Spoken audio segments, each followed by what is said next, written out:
अखिलेश कश्यप के बात अगर एकरा बाद तू अगर गाना गवाइए आ तू ये बात के जवाब दे दो तो बिहान फिर लाइव आए 10-11 बजे फिर तोर माई बहन के बुर काट ले अखिलेश कश्यप तो लास्ट चेतावनी मान तो लाइव आओ हमरा बात के तू जवाब दे कि चाची के बाची के मतलब आ लड़का पे थप्पड़ चले बारे तो तोरा ओपन चैलेंज अगर तू अपने बाप के लंड खा के तू फायदा दिल बारे अखिलेश कश्यप 24 घंटा के अंदर हमरा ऊपर थप्पड़ चलवा के ना तो तू कोनो भड़ुआ के औलाद बस क्या गरीब सिंगर के लिए सौरभ ऐश्वर्या है माई चूदेगा।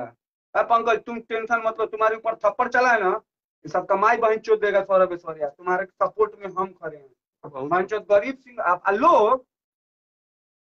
आपको बता दे कि पूरा मोतिहारी का लोग तुम्हारी माँ चोद देगा खेसारी आएंगे तो चप्पल का माला पहन के जाएंगे यहाँ से हम नहीं पब्लिक बोल रहा है जो भोजना जिसको भोजपुरी से मतलब रहता है ना जो भोजपुरी सुनता है